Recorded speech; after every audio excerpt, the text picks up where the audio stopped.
గురించి, మనం ఎప్పుడు కూడా ఆలోచించలేని ఒక విషయాన్ని గురించి మనం ఆలోచించడానికి ప్రయత్నం చేద్దాం. ఒకసారి అందరూ బైబిల్ తెరిచినట్లయితే అందరూ బైబిల్ తీద్దాం. ఒకసారి నిర్గమకాండము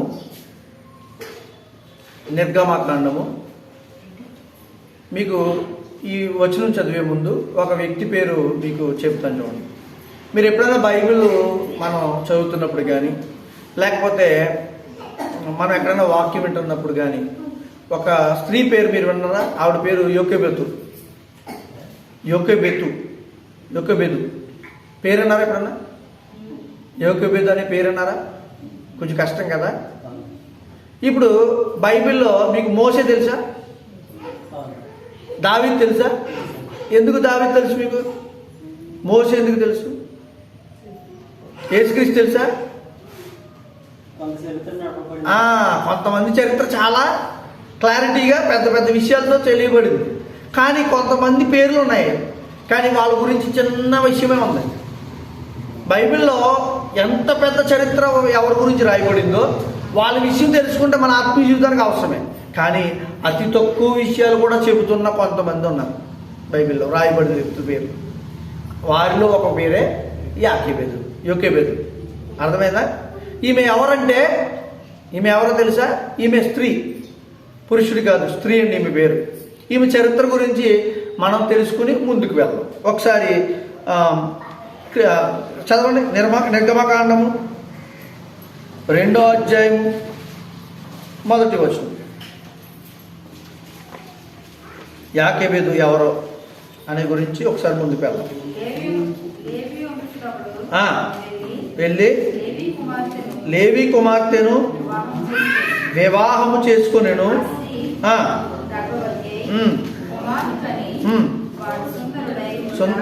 కుమారుని కనెను. వాడు సుందరుడై ఉండుట చూచి ఎన్ని నెలలు దాచారంటే ఎవరంట? ఎవరావిడ? పేరు రాలే అక్కడ. లేవీల వంశస్థులు అక్కడ వెళ్ళి లేవి వంశస్థురాల్లో ఒక ఆమెను పెళ్లి చేసుకున్నాడంట. వాళ్ళకి ఇద్దరికి కుమారుడు పుట్టినప్పుడు యాక్చువల్గా ఈ యొక్క చరిత్ర తెలుసుకుంటే జాగ్రత్తగా వినండి. కొంచెం మీకు డిస్టర్బెన్స్ ఉంటుంది. మైక్ ఉంటే చాలా బాగుండు. కొంచెం డిస్టర్బెన్స్ ఉంటుంది. అయినా కూడా మీరు చాలా జాగ్రత్తగా వినడానికి ప్రయత్నం చేయండి. ఏమండి? యాకెబెదు ఎవరంటే ఇక్కడ యాకెబెదు గురించి మొదలు పెడుతూ, అంటే పేరు ఇంకా ప్రస్తావన ఇంకా రాలేదు కదా, వస్తుంది. ఈ పేరు ఎక్కడుంది ఏంటనేది కూడా మీకు అన్నీ చెప్తాను. అసలు ఈ పేరుకు అర్థం ఏంటి తెలుసా? యెహోవా మహాత్మ్యము గలవాడు అనే పేరు అంట. ఈ పేరుకు అర్థం అర్థం యోకెబెదు అనే పేరుకు అర్థం ఏంటంటే యెహోవా మహాత్మ్యము గలవాడు, దేవుడు మహాత్మ్యం గలవాడు అని అర్థం అంట ఈ పేరుకి. అయితే ఈ పేరు ఎవరిది అని ఆలోచిస్తే ఇక్కడ ఒక సందర్భాన్ని చెప్తున్నాడు. నిర్గమకాండంలో 2వ అధ్యాయంలో లేవి వంశస్థురాలు కూడా వెళ్ళాడంట. లేవి వంశస్థురాలు పెళ్లి చేసుకున్నాడంట. ఆమె ఒక కుమారుని కన్నది, చాలా అందంగా ఉన్నాడంట. ఆమె వాటిని దాచడం ఏంటి? పిల్లలను దాచడం ఏంటండి? కుమారుని దాచడం ఏంటి? ఇక్కడ ఏదో ఉంది. ఆ విషయం మనకు తెలియాలి. ఇశ్రాయేలీలు ఇక్కడ ఈమె యాకెబెదు అనే స్త్రీ గురించి చెబుతూ మనం ఒక చరిత్రను తెలుసుకుంటున్నాం. లేవి వంశస్థులని పుట్టాడు అబ్బాయి అని తెలుసుకున్నాం. ఇక్కడ ఈ అబ్బాయి ఎవరంటే ఎవరో కాదండి, మోషే గారి గురించి మాట్లాడుతాం. ఈ పుట్టిన సుందరివతుడు అంటే ఎవరంటే మోషేని ఎక్కడ పెట్టింది? 3 నెలలు ఎందుకు దాచలేకపోయింది? అసలు ఎందుకు దాచాల్సి వచ్చింది? చూడండి ఒకసారి. నిర్గమకాండము 1వ అధ్యాయము 16వ వచనం. స్త్రీలకు ఆ. అర్థసాని పని చేయుచు ఉమ్. వారిని ఉమ్. కాన్పుపీటల మీద కాన్పుపీటల మీద చూచినప్పుడు మగవాడైన ఎడలవాణిని చంపుడి. ఇక్కడ రాజు ఒక ఆజ్ఞ ఇస్తున్నాడు ఈ ఐగుప్తీ దేశంలో. ఈ మోషే పుట్టింది ఎక్కడ? మోషే ఎక్కడ పుట్టాడు? ఐగుప్తులో పుట్టాడు. అతని తల్లి కూడా ఐగుప్తులోనే పుట్టింది. అయితే వీళ్ళ ఐగుప్తీయులు అంటే ఐగుప్తీయులు కాదు, ఐగుప్తు బానిసత్వంలో బ్రతుకుతున్న ఇశ్రాయేలీలు, అంతే కదా. ఒకసారి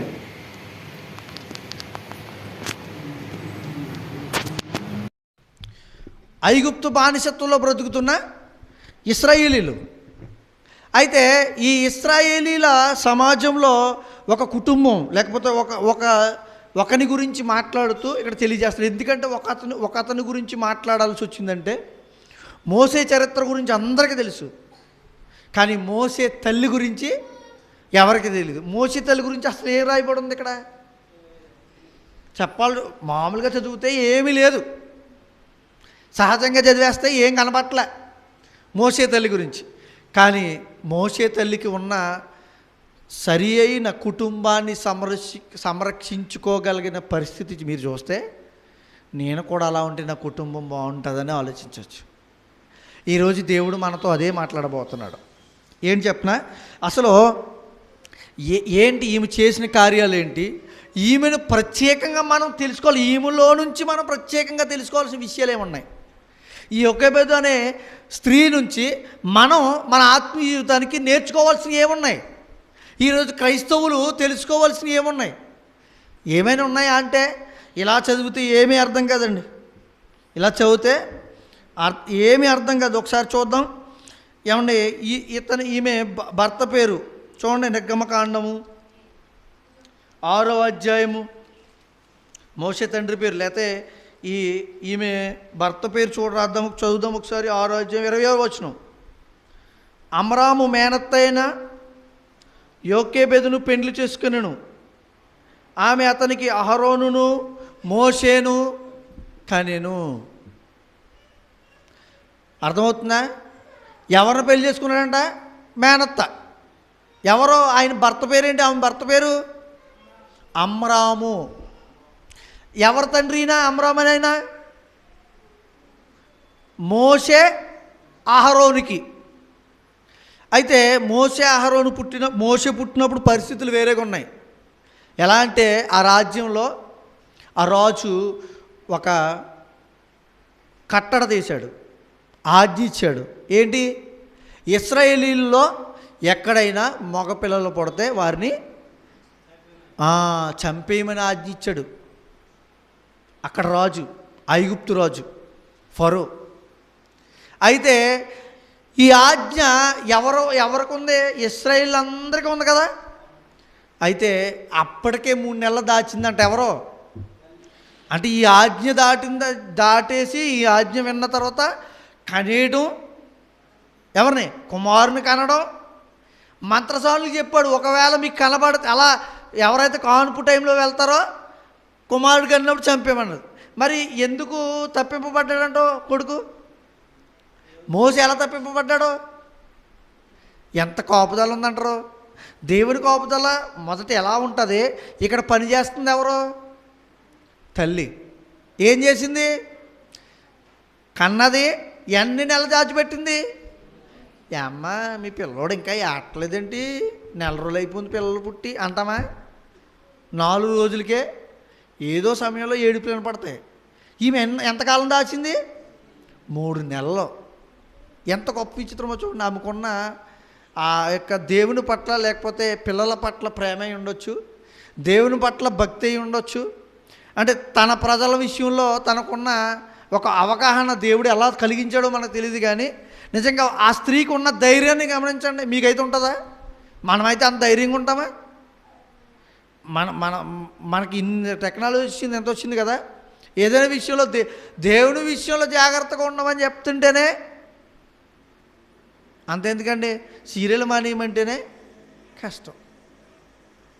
ఎక్కడదో దాకెందుకు, చిన్న విషయంలో పడిపోతాం. చూసారా? ఈమె మాత్రం ఏమంటే ఒకసారి హెబ్రీలకు రాసిన పత్రిక, ఇక్కడ ఒక ఆజ్ఞ వచ్చిందంట. హెబ్రీలకు రాసిన పత్రిక 11వ అధ్యాయము. హెబ్రీ గంధకర్త కూడా ఈమె గురించి ఒక మాట రాస్తున్నాడు. ఏంటి చెప్పనా? 11వ అధ్యాయం 23వ వచనం.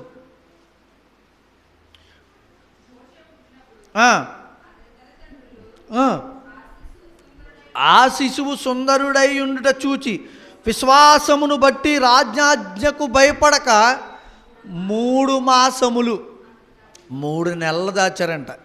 ఏమంటే పిల్లలు ఏడకుండా ఉంటారండి? ఎలా దాచి ఉంటుందండి ఆ తల్లి? యాకోబు ఎలా దాచిందంటారు? రాజు వచ్చినా ఒకవేళ ఎవరైనా పక్కింటోళ్ళు అని చెప్పేస్తారు కదా, పలానా ఇంట్లో, మరి ఎలా కాపాడింది అంటారు? ఆలోచించండి. మనం అనుకుంటాం దేవుడు వాళ్ళకి తోడై ఉన్నాడు కాబట్టి కాపాడేసిందండి. దేవుడు తోడై ఎవరికి తోడై ఉంటారండి? దేవుడు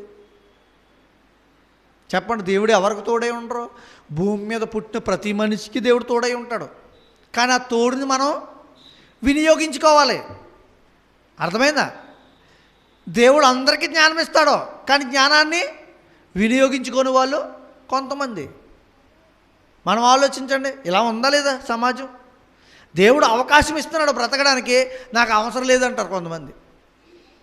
నేను ఎలా చెత్త నీకేంట్రా, నేను ఎలా బ్రతికితే నీకేంట్రా అనేవాళ్ళు ఉన్నారా? అంటే దానిలో ఉన్న మూర్ఖత్వం ఆలోచించండి. ఈమైతే అలా ఆలోచించలేదు. కుటుంబాన్ని కట్టుకోవడానికి, కుటుంబాన్ని బలపరుచుకోవడానికి ఆమె చేస్తున్న కార్యాలు చూడండి. ఒక రాజు ఆజ్ఞనే, అంటే నిజంగా స్వాతంత్రం ఉందంటే వీళ్ళకి స్వాతంత్రమే లేదు. ఐగుప్తు దేశంలో బ్రతుకుతున్న వీళ్ళకి స్వాతంత్రం ఎక్కడ ఉంటుంది? ఐగుప్తీయులు చెప్తున్నట్టుగానే బ్రతకాలి. బానిసత్వం. పని చేయడానికి వెళ్ళారు, అక్కడికి వెళ్ళాం. మరి వాళ్ళు ఇచ్చిన ఆజ్ఞ నెరవేర్చాలి, కానీ తప్పించుకుంటుంది ఈవిడ. ఎంత ప్రణాళిక ఉన్నప్పటికీ దేవుని ప్రణాళిక పని చేసేవారు ఉండాలి. ఇక్కడ ఈమె ఒక పనికత్తిగా కనబడుతుంది, అంతే కదండి. ఆమెకున్న జ్ఞానం చూడండి. జమ్ము పెట్టింది అరిచేయటం ఏంటండి? చదవండి ఆ మాట. నిర్గమకాండమే 2వ అధ్యాయమే 1వ వచనం చూడండి. చదవాలి. నిర్గమకాండం 1వ అధ్యాయం 2వ అధ్యాయం 1వ వచనం నుంచి కింద వచ్చిన చూడండి.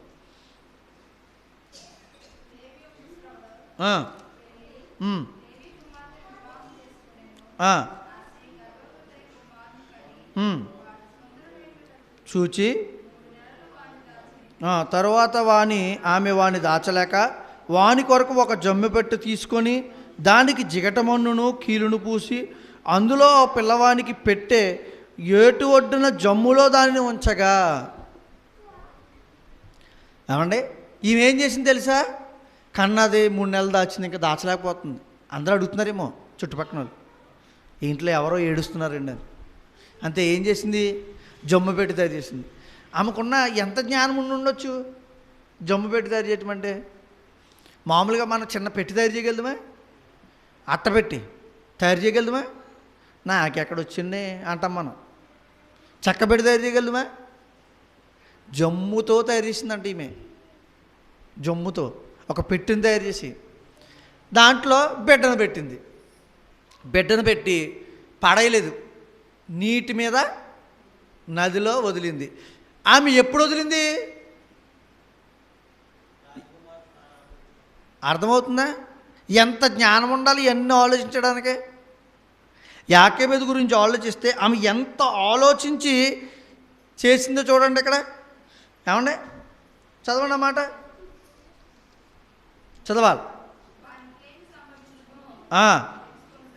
అయితే ఎప్పుడు వదిలిందో తెలుసా? ఆమె ఎప్పుడు వదిలిందో తెలుసా? చూడండి, కింద వచనంలో చూడండి. ఫరో కుమార్తె 5వ వచనం.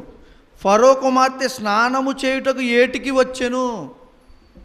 ఆమె ముందు వదిలిందో తర్వాత వదిలిందో పక్కకు పెట్టండి. ఎక్కడ వదిలింది? ఎక్కడైతే స్నానం చేయడానికి ఫరో కుమార్తె వస్తుందో ఆ ప్రాంతపు దగ్గరలోనే వదిలింది. పోనీ దూరం వదిలిన కూడా ఎవరు వెళ్ళారు? చదవండి అన్నమాట. అందులో ఆ పిల్లవాడిని పెట్టి ఏటు ఒడ్డున జమ్ములో ఉంచగా దానిని ఉంచగా వానికేమి సంభవించినో తెలుసుకున్నటకు వాని యొక్క దూరముగా నిలిచి ఉండెను. ఫరో కుమార్తె స్నానం చేయుటకు ఏటికి వచ్చెను. ఆమె పనికత్తెలు ఏటి ఒడ్డున నడుచుండగా మొత్తం మీద ఏటి ఒడ్డును వదిలిందండి. ఆ ప్రాంతంలో వీళ్ళు నడుస్తూ ఉన్నప్పుడు చూశారంట. ఆమె నాచులోనికి ఆ పెట్టెను చూచి తన పనికెత్తను ఒకతను పంపి దాన్ని తెప్పించి తెరచి ఆ పిల్లవాడిని చూచినప్పుడు ఆ పిల్లవాడు ఏడ్చుచుండగా చూచి వాని యందు కనికరించి వీడి హెబ్రీయుల పిల్లలను ఒకడనెను. అప్పుడు వాని అక్క ఫరో కుమార్తెతో నీ కొరకు ఈ పిల్లవాడిని పెంచుటకు నేను వెళ్ళి, ఇక్కడ తల్లి పెట్టి చేసి జమ్ము పెట్టలు పెట్టి ఆ నాచులు ఎక్కడో వదిలిందండి. ఫరో కుమార్తె చూసింది వెళ్తా. తర్వాత పక్కనే ఉండి ఎవరు చూస్తున్నారు? అక్క చూస్తుంది. ఎవరక్క? మోసే అక్క. మోసే ఎంతమంది అంటే అహరోను, మోసే, తర్వాత ఆమె పేరేంటి చూడండి ఒకసారి. సంఖ్యాకాండము 26వ అధ్యాయం 59వ వచనం. సంఖ్యాకాండము 26వ అధ్యాయము 59వ వచనం. ఎంతమంది ఇల్లో?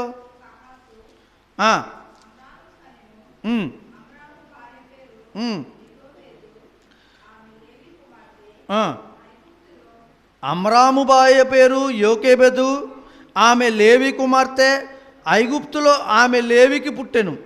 ఆమె అమ్రాము వలన అహరోనును మోషేను వీరి సహోదరియగు మిర్యామును కనెను. ఇక్కడ ఏటిగొట్టుని నడుస్తుంది ఎవరు? మిర్యాము.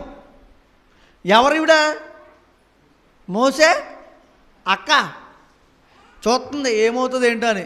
వెంటనే సరే చూసింది కదా, ఈ ఎవరైతే రాజు కుమార్తె ఫరో కుమార్తె వచ్చి స్నానం చేయడానికి వచ్చినప్పుడు ఆ బిడ్డ ఏడిపోయి ఉన్నదో రప్పించింది, చూసింది, సుందరుడై చూడండి. చూసినప్పుడు ఈమెమనుకోవాలి, అమ్మయ్య రాజు కుమార్తె చూసింది, నేను వెళ్ళిపోతానని వెళ్ళిపోవాలి కదా.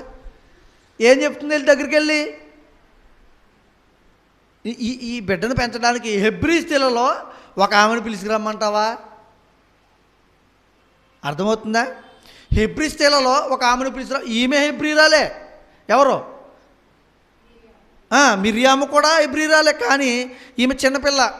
వాళ్ళేమో స్నానానికి వచ్చారు.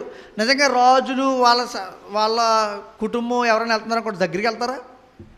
కానీ ఎంత ధైర్యంగా ఉందో చూడండి. అంటే కుమార్తెకు కూడా ఏం నేర్పింది?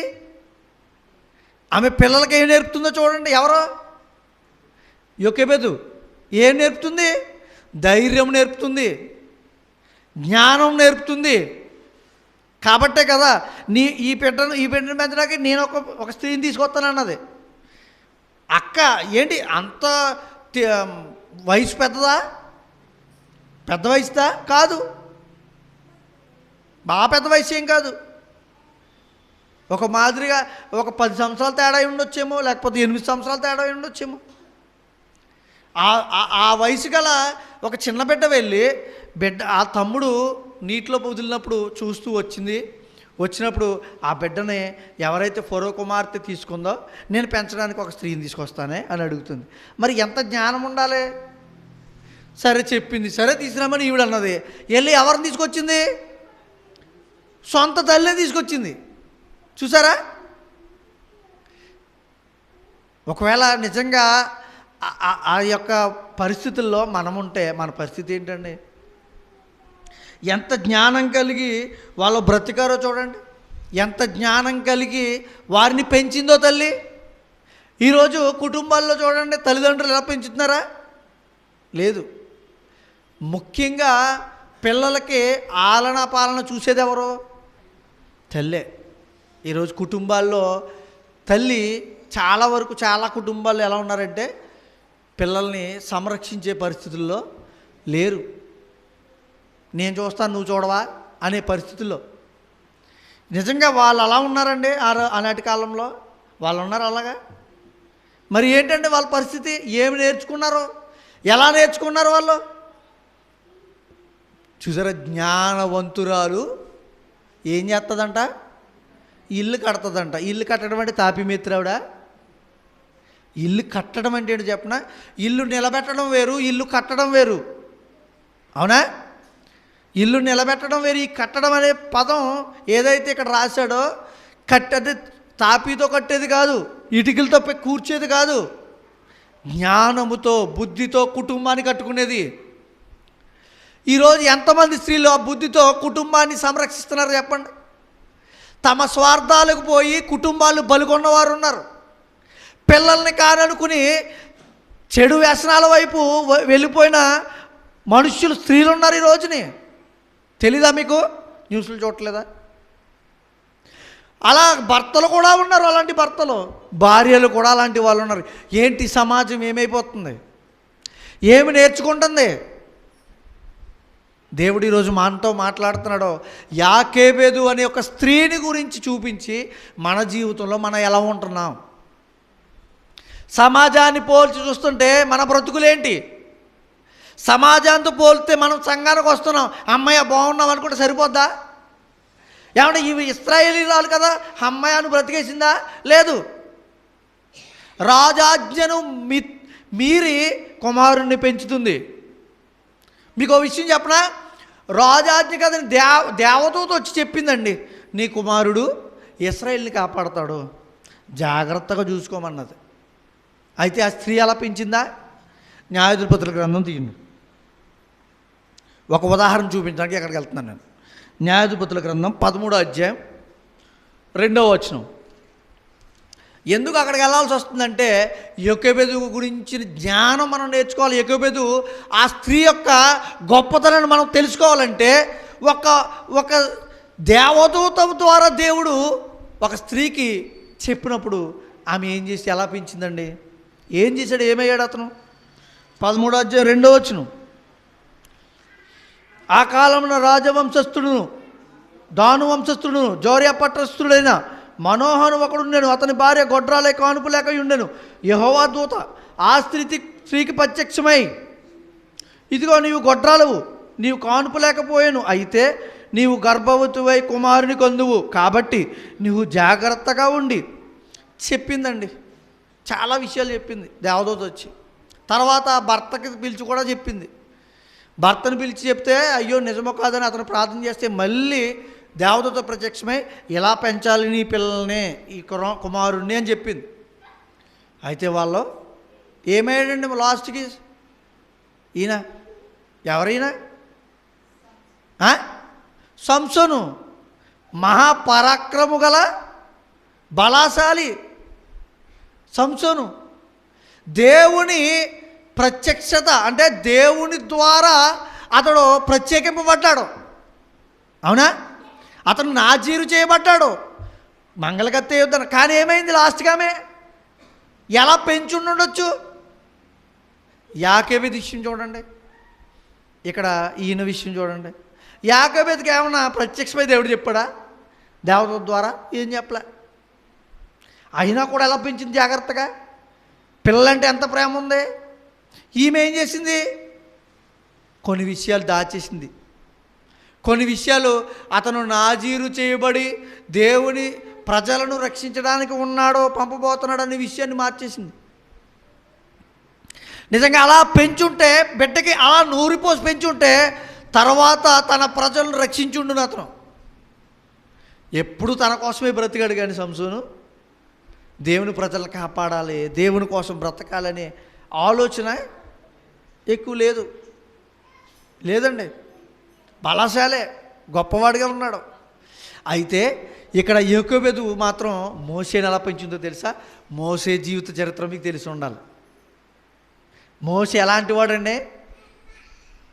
ఎన్ని సంవత్సరాలు నడిపించాడు ఇశ్రాయేలీయుల్ని? మోషే 4 సంవత్సరాలు. ఈయన 40 సంవత్సరాలు.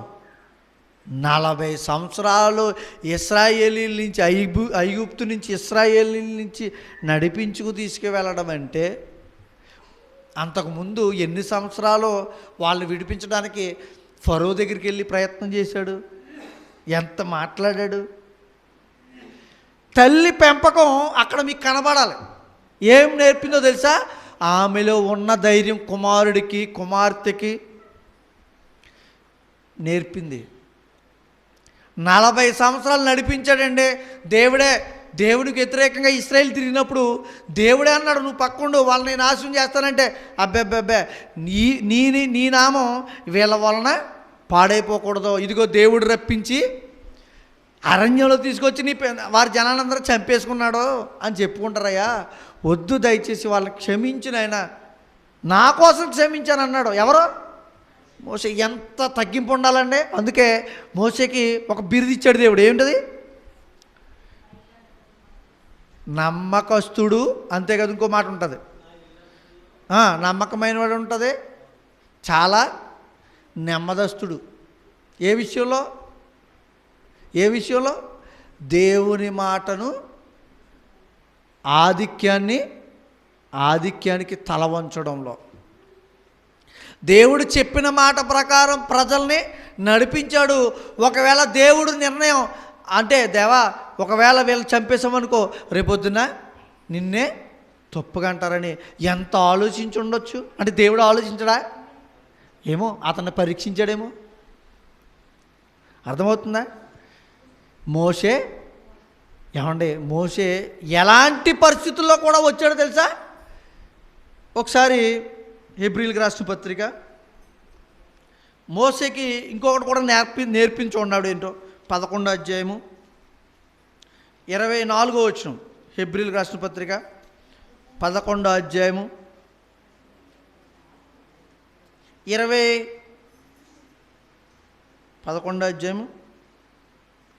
23 నుంచి చూడండి.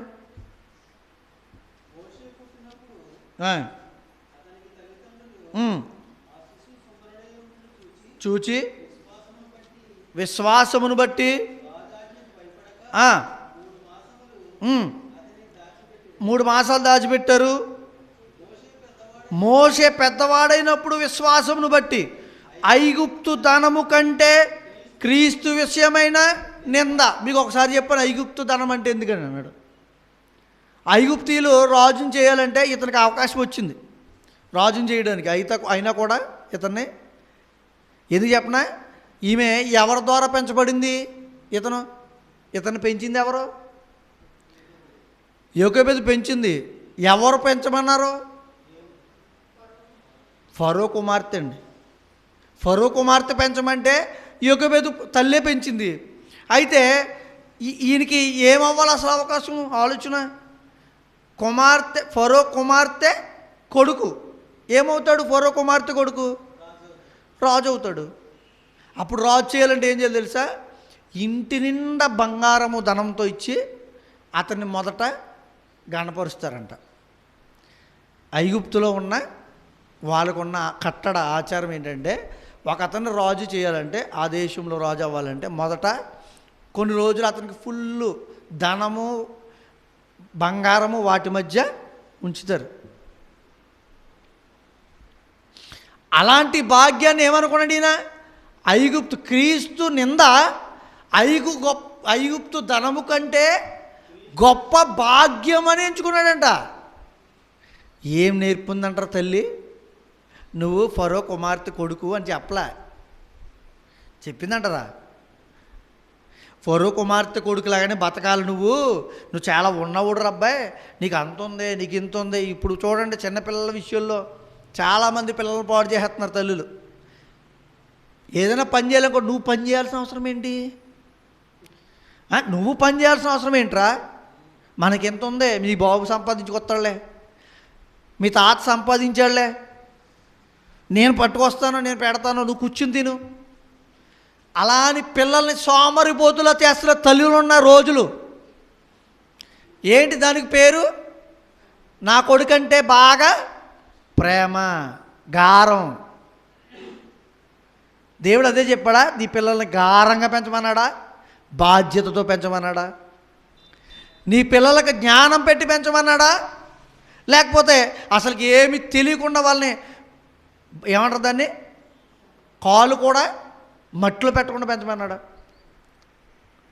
సమస్తము తెలియజేయాలని పిల్లలకి. యాకోబు కూడా అదే చేసింది ఇక్కడ. ఏమాత్రం అంటే పిల్లలను ప్రేమించలేదా? ఆమె పిల్లలను ప్రేమించలేదా? ప్రేమించింది కాబట్టే 3 నెలలు దాచింది. తన కొడుకు సుందరుడు అయి ఉండటం పక్కకు పెట్టండి, నా కుమారుడు అంటే నాకు ఇష్టం అని అనుకుంటాం. కానీ ఎంతవరకు ప్రేమించాలి, ఎంతవరకు వాళ్ళని సంరక్షించి వాళ్ళకి నేర్పించాలో తెలియజేయాలి. ఈమె అదే తెలియజేసింది. మనము ఎలాంటి వారమో, మనకు ఒక దేవుడు ఉన్నాడు, ఆయన సమస్తాన్ని సృష్టించిన వాడు. ఆయనకు ఒక మాట ఉంది, ఈ ఇశ్రాయేలుని కాపాడే గొప్ప యోధుడు ఆయనే. ఆయన తరపున మనం ఉండాలని నేర్పింది. కాబట్టే కదా దేవుడు ప్రత్యక్షమైనప్పుడు ఏం చేశాడు? ఆయన పొదలో ప్రత్యక్షమవుతున్నప్పుడు వెళ్ళి, అయ్యా నేనేం చేయాలని అడిగాడు. ఏమన్నా ఆలోచించండి, ఈ జ్ఞానమంతా ఎక్కడి నుంచి వచ్చింది? ఆమెకి ఎక్కడి నుంచి వచ్చింది? ఆ బిడ్డకి ఎక్కడి నుంచి వచ్చింది? అతనికి తల్లి నేర్పింది. మరి ఈరోజు తల్లులు అంటే ఇలా అయిపోయారు. పిల్లల్ని వదిలేసి వెళ్ళిపోతున్నా తల్లి ఏం కావాలనంట, ఏం కావాలని? భర్త నచ్చలేదంట, ప్రియుడితో పిల్లల్ని వదిలిపోయిన తల్లి. న్యూస్లు ఎన్ని చూడలేదు మనం. మరి ఈనాటి కాలాన్ని మనుషులకు ఈ యొకోబెదు ఒక సూచికగా ఉన్నదా లేదా? ఉందా లేదా?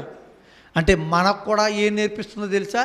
భద్రతగా పిల్లలను బాధ్యతగా పెంచాలి. పెంచడమే కాదు, వాళ్ళకి జ్ఞానాన్ని నేర్పించాలి. యోకోబెదు ఏనా పెద్ద శాస్త్రులు పరిచయుల కుటుంబంలో పుట్టిందంటే లేవి వంశస్థుల్లో పుట్టింది అంతే. లేవీలు ఏం చేస్తారు? దేవుని సేవలో పరిచర్య చేస్తారు. వాళ్ళ కుటుంబంలో పుట్టింది. అయినా కూడా ఎంత జ్ఞానవంతురాలుగా ఉందో చూడండి. మనం పిల్లలు ప్రేమిస్తాం, ప్రేమించి ఏం చేస్తామంటే వాళ్ళకి అతిగారాభం పెట్టేస్తాం. అతిగారాభం ఏ లక్షణం అంట? వ్యర్థ లక్షణం. ఏమైపోతారు పిల్లలు? మా వాడికి ఎప్పుడైనా అప్పుడప్పుడు బయటకు మనం వెళ్తున్నప్పుడు కొంతమంది గురించి మాట్లాడుతారు, ఆడికి ఏమి చెప్పలేదని చిన్నప్పటి నుంచి ఆడు అందుకు అలా ఉంటాడండి. ఏం చెప్పేస్తుంది ఆవిడ? నేనేమి అతనికి నేర్పించలేదు కాబట్టాడు. మరి ఎందుకు నేర్పించలేదు? నువ్వు తల్లివై ఉండి నేర్పించాలి కదా.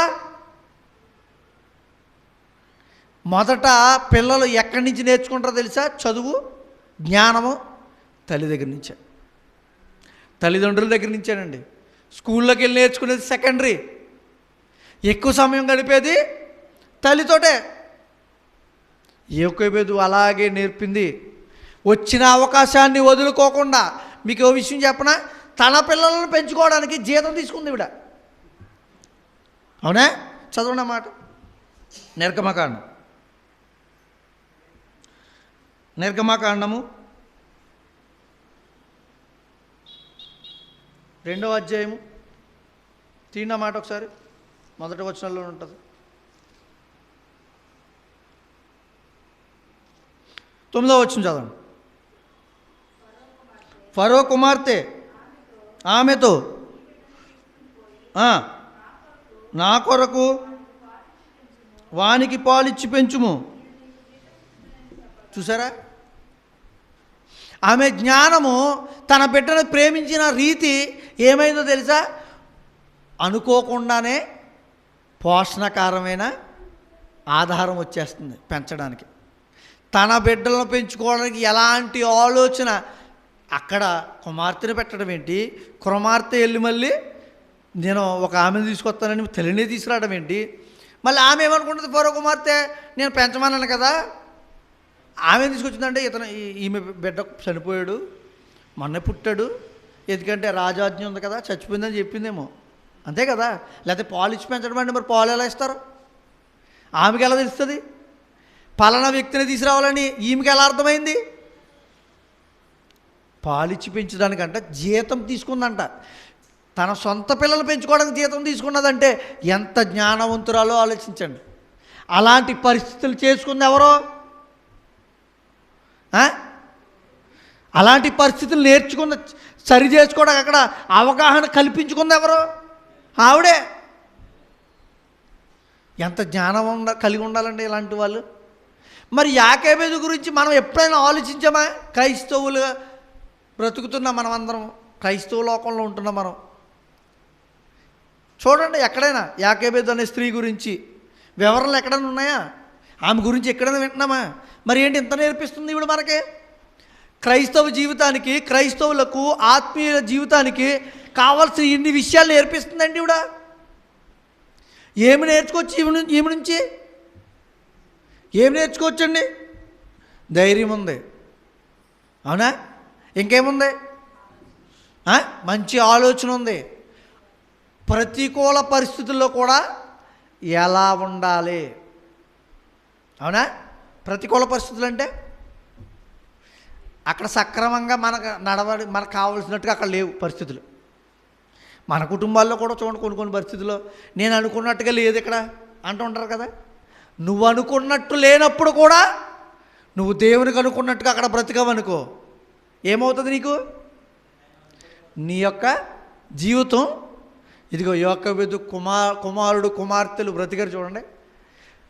ఎలా బ్రతికారు తెలుసా? వాళ్ళ ముగ్గురు కూడా, యాకోబు ఇద్దరు కుమారులు కుమార్తె ముగ్గురు కూడా ఇశ్రాయేలుకి ప్రధానమైన వారుగా బ్రతికారు. తెలుసా? ఇశ్రాయేలుకి ప్రధానమైన వారుగా బ్రతికారు. వాళ్ళు నడిపించడానికి అహరోను ఏంటంటే మోసే తర్వాత తీసుకుందంతా ఆయనే కదా, అప్పగించింది మోసే తర్వాత అహరోనుకే కదా దేవుడు. ఆలోచించండి. అంటే ప్రధాన యాజకుడు కావడానికి కూడా అవకాశం అహరోనుకి ఏమొచ్చిందండి? యాజకత్వం ఓకేనా? ఆలోచించండి.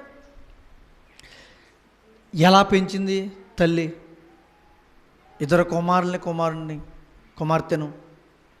ఆలోచించండి ప్రియులారా. దేవుడు మనల్ని కూడా అడుగుతున్నాడు, ఎలా పెంచుతున్నాం మన పిల్లల్ని? ఎలా మనం అనుకూలం కాని పరిస్థితుల్లో కూడా మన కుటుంబంతో ఎలా ఉంటున్నాం? మన భార్యతో, మన భర్తతో. ఏమంటే స్త్రీలు ఒక్కరే కాదని పురుషులు కూడా కుటుంబానికి ప్రాముఖ్యమైన వారే. అంటే స్త్రీ గురించి చెప్పాం కదండి, స్త్రీలు చూసుకుంటే సరిపోద్ది, మనం ఇంటికి పైకి వెళ్ళి పని చేసుకుని వచ్చి మన ఇష్టానుసారంగా బతికేసి తాగేసి తినేసి తిరిగేద్దాం అనుకుంటే చెల్లదు, అవునా? ఇద్దరు కూడా ఉండాలా? అందుకే స్త్రీ గురించి చెబుతూ స్త్రీ అంట భర్తని అవిశ్వాసుడైన భర్తనంట విశ్వాసుడైన భార్య దేవునికి ఈ యొక్క చెడు వ్యసనాల్లోంచి తప్పించగలదు అని ఉంది. చూడండి పేతురు రాసిన మొదటి పత్రిక 3వ అధ్యాయము, దేవుని దగ్గర రప్పించగలదంట. 3వ అధ్యాయం 2వ వచనం. పేతురు రాసిన మొదటి పత్రిక 3వ అధ్యాయం 2వ వచనం తీయన్నమాట.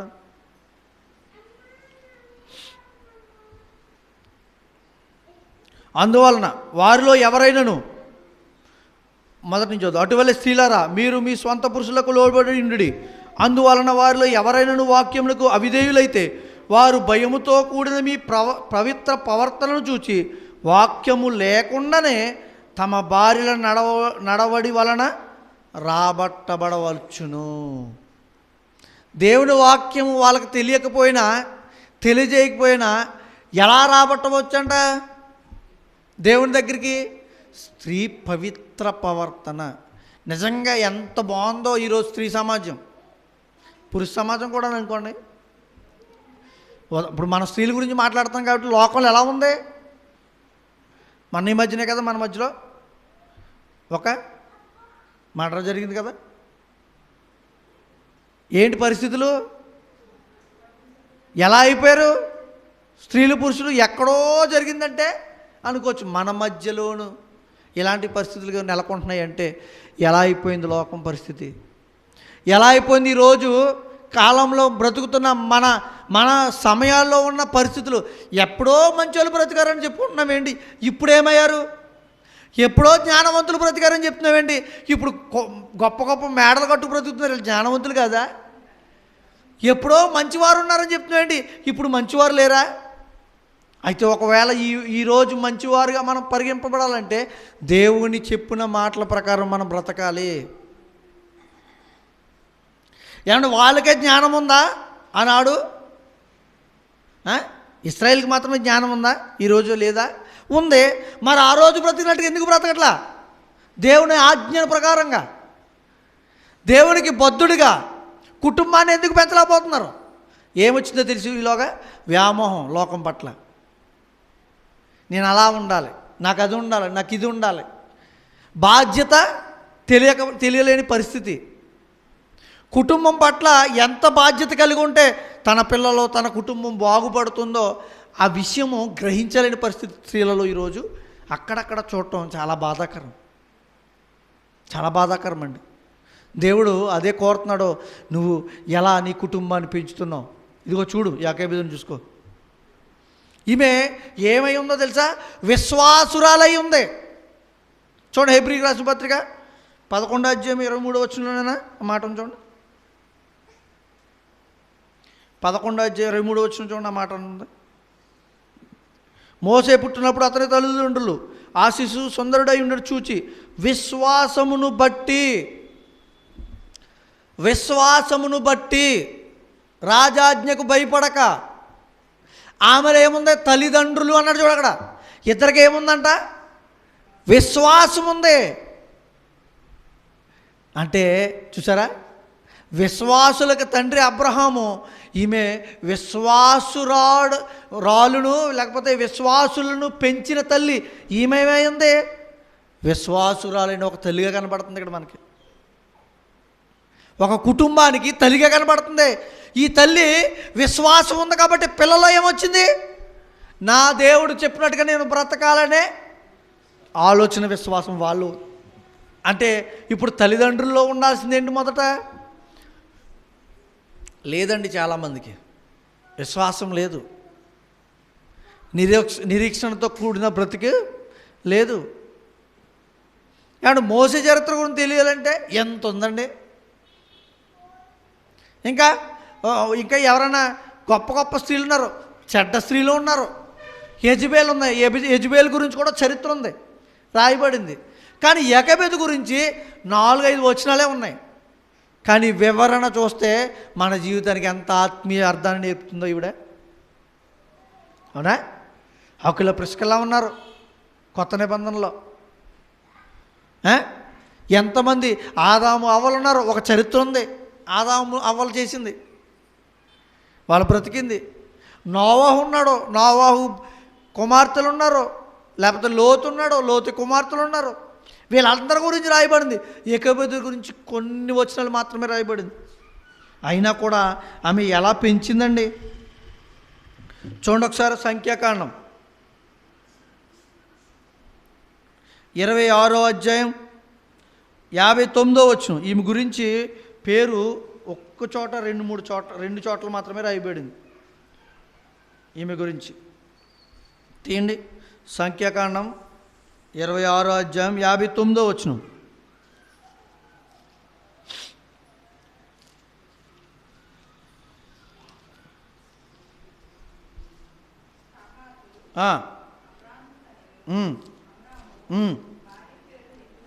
యెకోబెదు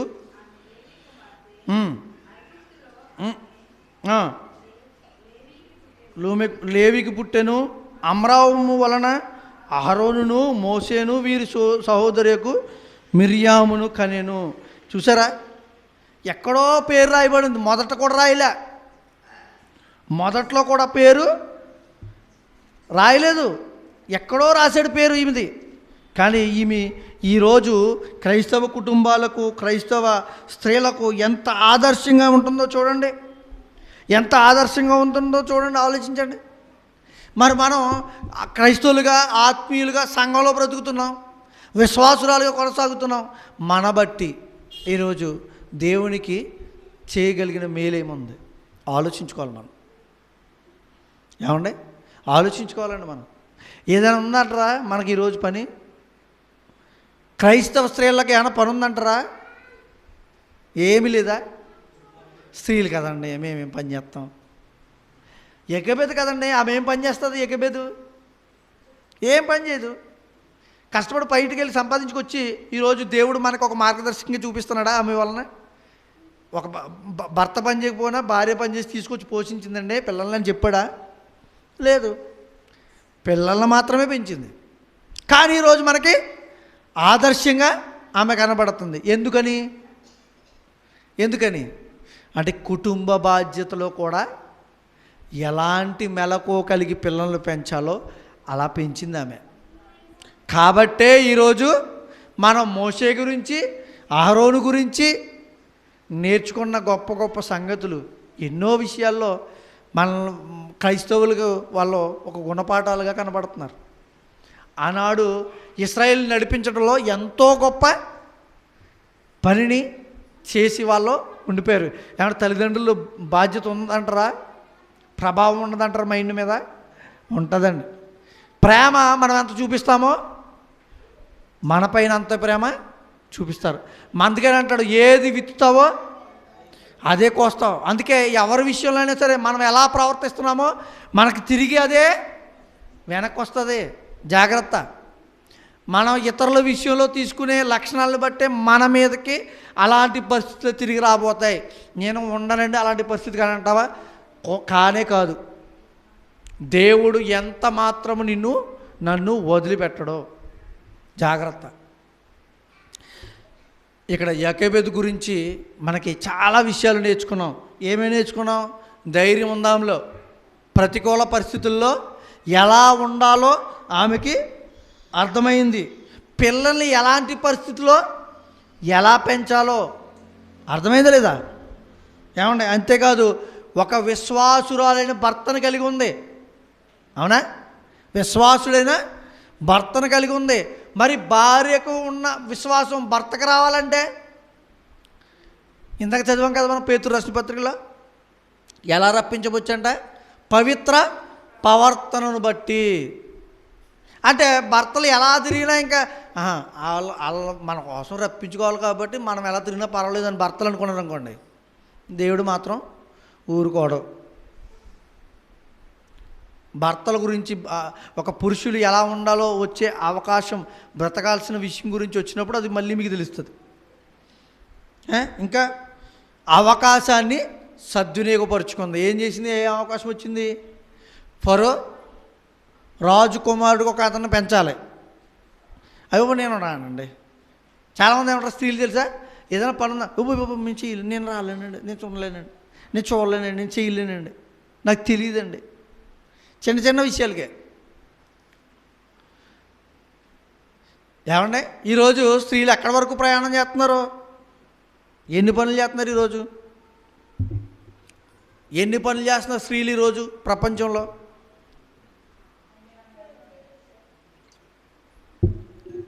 ప్రతి రంగంలోనూ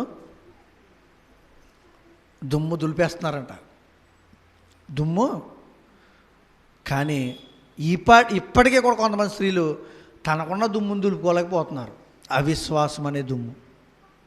అవునా? అన్ని రంగాల్లో ప్రపంచంలో స్త్రీలు ప్రతి దాంట్లో ఒక పైలట్గా ఉన్నారు, ఒక డ్రైవర్గా ఉన్నారు, ఒక లాయర్గా ఉన్నారు, ఒక డాక్టర్గా ఉన్నారు, ఒక ఇంజనీర్గా ఉన్నారు స్త్రీలు. ఇలాంటి అన్ని రంగాల్లో ఉన్నప్పుడు కూడా ఈరోజు అవిశ్వాసం అనే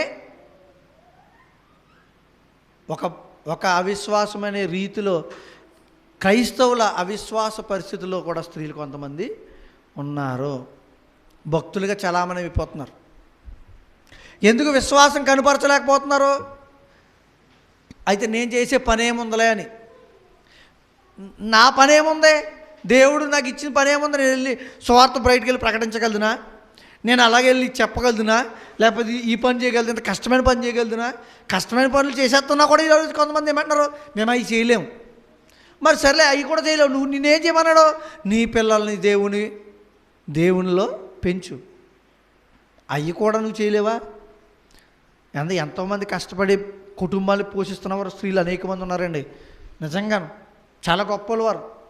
భర్తలో వెళ్ళి కష్టపడి పట్టుకొస్తే భార్య ఇంట్లో సమకూర్చి ఉన్నా లేకపోయినా అన్నిటినీ పిల్లలకి, భర్తకి, కుటుంబానికి సమకూర్చాల్సిన విషయం ఈరోజు అసలు మామూలుగా. కానీ ఏమైపోతుంది తెలుసా? భర్త ఏమో తారుగుబోతూ తిరుగుతున్నాడు, భార్య కష్టపడి పట్టుకొచ్చి పిల్లల్ని పోషిస్తుంది. ఎంత దౌర్భాగ్యం అండి. ఎంత తెలుసుకున్నా కూడా, ఎంత ఉంటున్నా కూడా ఇంకా చాలామంది మాకేం తెలియదండి, మాకేం లేదండి, మాకేం తెలియదండి అని వెనక్కి ఉండిపోతున్నారు. ఏం లేదు తెలుసా, వాళ్ళు ధైర్యం సన్నగిలుతుంది.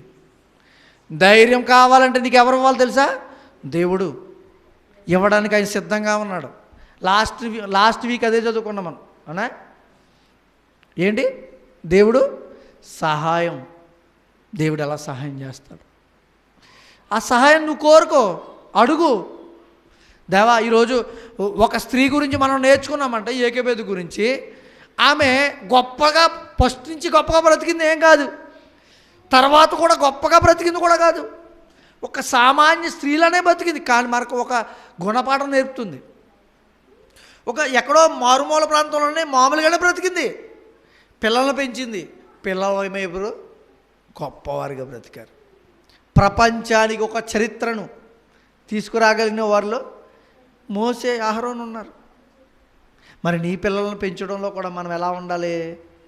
అలాంటి తలంపే కలిగి ఉండాలి. నా వల్ల ఏం కాదు, నేను చెప్పేది ఏముంది అంటే వాళ్ళకి ఏం నేర్పాలి తెలుసా? నువ్వు ఎలా బ్రతకాలి. ఈరోజు కూడా చాలామంది తల్లులు పిల్లలను పట్టించుకోలేక మన ప్రాంతాలు ఏమైపోయినాయో తెలుసా? డ్రగ్స్కి ఎక్కువ మంది యవ్వనస్తులు బానిసైపోతున్నారు. దానికి కారణం ఎవరో తెలుసా? తల్లిదండ్రులే. నిజమండి, మనం చాలా జాగ్రత్త వహించాలి. పిల్లలు పాడైపోతున్నారంటే కారణం ఎవరంటారో తెలుసా? వాడు పెరుగుతున్న రీతులే. నువ్వు పెంచాలి ఫస్ట్ నుంచి. తప్పుడు విషయాలు ఎలా ఉంటాయో వాటికి ఎలా వెళ్ళకూడదో నేర్పించాలి, భయం కలిగించాలి, దేవుని భయం నేర్పాలి. దెయ్యాల భయం కాదండి. దెయ్యం నువ్వు తినకపోతే దెయ్యం వచ్చేద్ది ఈ కాదండి. నువ్వు తినకపోతే నీ ఆరోగ్యం పాడైపోద్ది. నీ ఆరోగ్యం పాడైంది, నీ పని ఏం చేయలేవు. నువ్వు పని చేయకపోతే దేవునికి ఉపయోగపడవు. ఎంత ఉన్నా చూడండి. అది పెద్ద విషయం, ఈ చిన్న విషయం. అంటే పెద్ద విషయం కదా, చిన్న విషయం చెప్పేస్తా. చిన్నపిల్లలు ఏం నమ్ముతారో తెలుసా? ఏది చెప్పినా నమ్మేస్తారు. చిన్నప్పుడు వాళ్ళు పెద్దది నాకు నమ్మరు. కానీ మీరు చిన్నప్పుడు చెబుతున్న పాఠాలు ఉంటాయి చూడండి, ఏది భయపెడుతున్నారో అవి మైండ్లోకి వెళ్ళిపోతాయి. దెయ్యం అంటే భయం అన్నామనుకోండి, దెయ్యం విషయాలు వస్తాయి. దేవుడు అంటే భయం కలిగి ఉండాలన్నామనుకోండి, దేవుడి గురించి ఆలోచిస్తారు. జాగ్రత్త, మనం ఏం ఆలోచిస్తున్నాం, ఏం చెబుతున్నామో పిల్లలకి. ఏమండి, ఈరోజు ఒక స్త్రీ మనకేం నేర్పిందో తెలుసా? మన ఆత్మీయ జీవితానికి స్త్రీలకేంటి, పురుషులకేంటి. స్త్రీలే అలా ఉంటే ఇంక పురుషులు అలా ఉండాలి కదా. స్త్రీయే అంత బాధ్యత కలిగి కుటుంబాన్ని పోషిస్తే పురుషుడు ఇంకెంత బాధ్యతగా కుటుంబాన్ని పోషించాలి. ఉన్నాయి, అన్నీ ఉన్నాయి. నేర్చుకోవడంలో మనమే వెనకున్నాం. నేర్చుకోవాలి. ఈరోజు తెలుసుకున్న విషయాన్ని బట్టి కనబడలేకుండా ఉన్న ఒక వ్యక్తి కనబడి మనకి ఏం నేర్పించిందో చూడండి. ధైర్యాన్ని నేర్పిస్తుంది, ఆత్మధైర్యాన్ని, పిల్లలు పెంచే పెంపకాన్ని, భక్తిని, పిల్లలకి నేర్పించిన విధానాన్ని, విశ్వాసం. ఏమండి, దేవుని కోసం దేన్నైనా ఎదిరించగలిగే సంసిద్ధత మనకు ఉండాలి. ఇవన్నీ నేర్చుకుని కుటుంబంగాను సమాజంలోనూ ధైర్యంగా దేవుని వైపు కొనసాగాలని మీ అందరికీ తెలియజేసుకుంటూ ఈ నా మాటలు ముగిస్తూ ఉన్నాను. ప్రార్థన చేసుకుందాం. ప్రేమగల తండ్రి, మహోన్నతుడా, ఇంతవరకు యోకెబెదు అనే మోషే గారి తల్లి యొక్క జీవితాన్ని నాయన కొద్దిగానే మా కొరకు వాక్యంలో మీరు వివరించినప్పటికీ తన జీవితం వెనుక ఉన్న ఒక ధైర్యపు లక్షణాన్ని, మా ఆత్మీయ జీవితానికి కావలసిన ధైర్యాన్ని, ఇంకా సమాజంలో ఎలా జ్ఞానము కలిగి బ్రతకాలో ఆమె నుంచి నేర్పిస్తున్న విషయాలు బట్టి మీకు స్తోత్రములు చెల్లించుకుంటూ, నాయన మీరు ఇచ్చిన ఈ అవకాశాన్ని, మీరు తెలియజేసిన ఈ విషయాన్ని మర్చిపోకుండా జ్ఞానము కలిగి, వివేచన కలిగి, కుటుంబంగా సమాజంలో మీ మహిమను తండ్రి కొనసాగించే విషయంలో మమ్మల్ని నడిపించమని తండ్రి, ఈ యొక్క విన్న ఈ సంగతులు మా ఆత్మీయ జీవితానికి, మా ఆలోచనలను మీలో బలపరచడానికి మీరు గొప్ప కృపను దయచేయమని ప్రార్థిస్తూ, మమ్మల్ని మేము తగ్గించుకుంటూ మీ నామాన్ని మాత్రమే ఉన్నతంగా హెచ్చిస్తూ, ఇచ్చిన ఈ అవకాశాన్ని బట్టి విన్న నీ పిల్లలు తండ్రి వ్యర్థంగా వీటిని వదిలిపెట్టకుండా, సాతాను వచ్చి వాటిని దొంగిలించకుండా వారి హృదయంలో భద్రపరుచుకుని నీ కోసం బ్రతికి మీలో తండ్రి నిలిచిపోయే స్థితిని మా ఆత్మీయ జీవితాలకు సహాయం దయచేయమని మీరే తోడయండి కాపాడమని క్రీస్తు వారి పెట్టించిన ప్రార్థన అడిగి వేడుకుని ప్రార్థిస్తూ పొందుకున్నాము తండ్రి. ఆమేన్. వందనాలందరికీ.